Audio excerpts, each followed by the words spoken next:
அஸ்ஸலாமு அலைக்கும் வரஹ்மத்துல்லாஹி வபரகாத்துஹு. கனாவில் கண்ட காதலர் அல்லாஹ்வின் நல்லடியார்களே, ஒரு மிகப்பெரிய காரி அபுல் வஃபா அல் காரி ரஹிமஹுல்லாஹ் அவர்கள் சொல்லுகிறார்கள், நான் ஒரு நாள் அரசருடைய கோட்டையிலே நிறைய மக்கள் இருந்தார்கள். அவர்களுக்கெல்லாம் முன்பாக நான் கிராத் ஓதினேன், குர்ஆனை கிராத்தாக ஓதி கொண்டிருந்தேன்.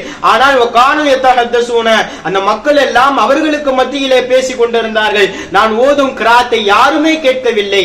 நான் கவலையோடு வீட்டிற்கு சென்று விட்டேன். ஃபனிமுத்து, நான் தூங்கினேன். உறக்கத்திலே அந்த கவலையிலேயும் ஒரு இன்பம் எனக்கு கிடைத்தது. ஃபராயித்து நபிய ஸல்லல்லாஹு அலைஹி வஸல்லம், அந்த கனவிலே நான் பெருமானார் ஸல்லல்லாஹு அலைஹி வஸல்லம் அவர்களை கண்டேன். கஅன்னஹு தகய்யரு லவ்னுஹு, பெருமானார் ஸல்லல்லாஹு அலைஹி வஸல்லம் அவர்களினுடைய முபாரக்கான முகத்தினுடைய நிறம் மாறி இருந்தது.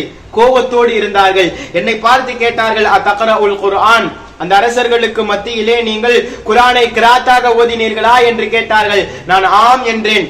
நாயகம் அடுத்து சொன்னார்கள், லா தக்ரா பஅத ஹாதா இல்லா மாஷா அல்லாஹ், இதற்கு பின்னால் அல்லாஹ் நாடும் வரையிலும் நீங்கள் ஓதாதீர்கள், ஓத முடியாது என்பதாக சொல்லிவிட்டு சென்றார்கள். வஅன மும்சிகுல் லிசான அர்பஅத அஷ்ஹுர், அதற்கு பின்னால் இந்த கனவுக்கு பின்னால் 4 மாதங்கள் நான் ஊமையாகவே ஆகிவிட்டேன். என்னால் கிராத்து மட்டும்தான் ஓத முடியாதேன்னு பார்த்தால் எதையும் பேச முடியவில்லை.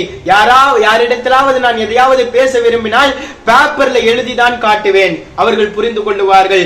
இதே நிலையிலே கனவுக்கு விளக்கம் சொல்லக்கூடியவர்கள் ஒரு சிலர்கள் 4 மாதத்திற்கு பின்னால் சொன்னார்கள், மிக விரைவாக உங்களுக்கு பேச்சு கிடைக்கும் என்பதாக சொன்னார்கள். ஃபனிமுத்து, 4 மாதத்திற்கு பின்னால் அதே இடத்திலே நான் உறங்கினேன்.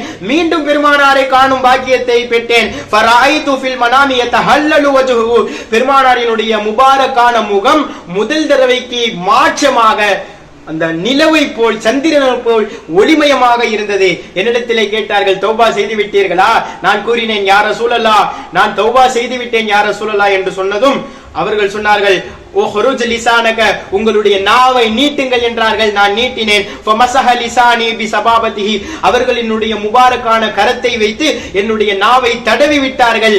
பிறகு நான் பேச ஆரம்பித்து விட்டேன். அல்ஹம்துலில்லாஹ் என்ற வார்த்தையை கொண்டு நான் பேச ஆரம்பித்து விட்டேன் என்பதாக சொன்னார்கள்.